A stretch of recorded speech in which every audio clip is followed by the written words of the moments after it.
Hey guys, we are back for another market update. I am here with Tim Sisson. I'm filling in for Billy Salmon since he is super busy today, so hopefully you guys might be seeing a little bit more of me here. And tell us a little bit about what's going on in the lending world, Tim. Yeah, I mean, this is an interesting market with interest rate volatility, of course. Sort of this push and pull with buyer seller leverage. It's interesting to see how quickly the market can change. Of course, it's still not uncommon to see seller concessions and some sort of buyer incentives in these offer prices. But I will say, in the last several contracts I've gotten, they have not been less than list price. I don't know what you're seeing. No, I mean, right now we've noticed that as long as a home is actually move-in ready and all of the proper steps are being taken before it's listed, it's not rushed, then we're still having multiple offers come in. We're seeing less and less closing help come in as well now. But if something, the days of just throwing the sign in your yard, those are definitely long gone. If you're not professionally cleaning your house and doing those things, checking off those little to-do lists before you actually list, that's where we're seeing the longer wait time. Yeah, and we got to the point, kind of November, December timeframe, where home sale contingency wasn't out of the realm of possibilities, but now we're already to the point where that is getting a little bit more difficult. So again, it's very important to, if you're needing to sell a house and then buy another one, we have to talk ad nauseum about different tactics that you can take. So, oh, completely. Yeah. And even instead of maybe putting into the contract that you need to wait until you actually close on the house, just having you go under contract, there's a lot of different variables that we can try to work with there where it's a little bit more flexible to the seller to where they're a little bit more agreeable in that sense. So Yeah, I mean, I do have someone right now that wants to sell before they buy the next house. They don't have to from kind of an income perspective, but they want to. And so they basically said, okay, what's today, February 15th? We're gonna kick out the purchase contract to the 29th. You get your house on the market by this weekend and see how the weekend goes and hopefully get it under contract. So there is some flexibility for home sale contingencies too, but it really depends. I've been telling people, it depends on the house. it is very case by case right now. Literally to the zip code in the neighborhood sometimes about how competitive things are. Interest rate volatility is a big deal right now with, ever since Friday, we kind of gotten beaten up where rates have increased a little bit. We thought that we were making some headways with inflation. And then of course this CPI report comes out as a little bit underwhelming. So rates ticked up a little bit. We're off the highs, of course. We're still a little bit lower than what the peak was.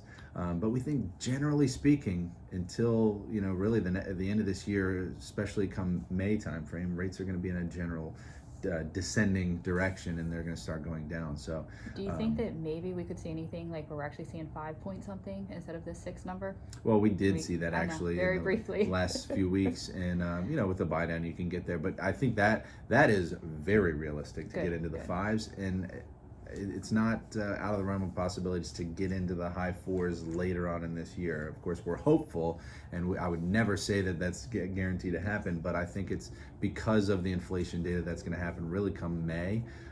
We could see a huge drop in interest rates, which is great. Now, I say this not to say wait. Right. Because once rates fall, you're pushing buyers back into the market that are just out there because it's a good time to buy and rates are low. What does that do? That means competition. We're driving everything right back up. Yeah, so you'd rather get out into the market, try to find a house that has your terms, and then refi that loan later. 100%. That way you're not going to be getting into multiple offer situations. You're not going to overpay for something or get into that feeling of desperation like we saw, like a year and a half, 2 years ago with the same spring summer deal. So yeah. It's very important. Yeah, I did want to mention also a new product that we are rolling out. It's not necessarily a new product by any means. I've had it recently, but it's called the Federal Home Loan Bank Grant, which is $12,500 for a first-time home buyer or $15,000 for a community partner. And a community partner is a nurse, teacher, firefighter, police officer that you can get those funds towards your down payment as down payment assistance. There's an income cap to it, but what happens is they deplete funds annually, and they depleted pretty early last year. They are reimbursing those funds at the end of February, so we'll have that product open. So I'm excited to offer that 12.5 or that 15,000. That's a great incentive to help with that, the closing costs and the fees and stuff that are associated with everything. Yeah, I mean, we have layers. We have layers of first-time homebuyer products: USDA, Maryland Mortgage Program, FHLB, all these different things. So there's so much out there. And question for you: so when you mentioned for like the neighbor program, when you said teachers, does that include also like bus drivers or staff, like the extension from the public school system? How did those work, or are we very specific to? And we should probably reach out to you on a case by case. It is case by case. They do define it. Okay. pretty specifically in terms of, okay, under the education umbrella, I'm pretty sure I looked at it recently, I'm pretty sure it's educator. Okay. And I don't know if necessarily a bus driver or someone that works at a school is If deemed an admin would educator. quite fall underneath that. But pay attention to the comment section, I'll look that Yes. up. Awesome. Yeah. Very good to know. I say we always have those little questions just to kind of fine tune, but Yeah. like it being a case by case, always reach out. That way you know for sure. Well, I know the other piece is, a nurse or medical field. Somebody asked me recently, because my wife is a dental hygienist, she goes, would dental hygiene fall into that? And I looked into the list, and it's outside of kind of what the medical field is. We might need to argue. I was gonna say that might be something to like try to debate or something, see if we can appeal. Write your congressman. Yeah. There you go. Yeah. Well, that's really good to know. I know that what we're seeing right now is a slow uptick with more sellers coming out, but right now it is still, I would consider it a buyer's market because you're not seeing as many new listings coming out. On average, there's like 3 to 5 homes for sale in say like North Beach or Chesapeake Beach, when we used to see 10 to 15 or so. Some of my clients are only seeing maybe 1 new home hit the market every week that might meet their, the bulk of their criteria. So inventory is still the issue. It really definitely is. Whether rates are 2% or 7%, inventory has been the issue in our area.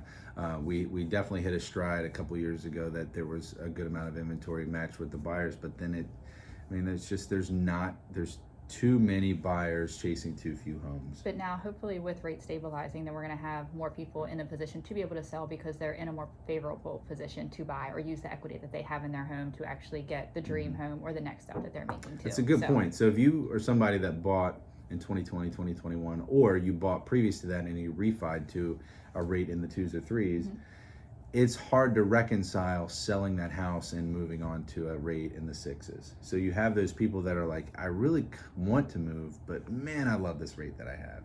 And so they're staying a little bit longer. So when rates start to fall later this year, whenever that might be, you might see that might be easier for a seller to reconcile, to say, okay, I can go Actually from get 3 into the position. to 5, but going from 2 to 6 was out of the realm of possibilities. No, I definitely think that. So I'm hoping that come spring, we'll actually see a little bit more inventory on the market. Yeah, absolutely. But yeah, the rate conversation is one that we're having pretty often, and it's hard to chase, but it's something we monitor daily. So if you have questions, always feel free to reach out, and we can give you an actual accurate rate quote, which is also a kind of fugazi thing. People never really know what a real rate quote is.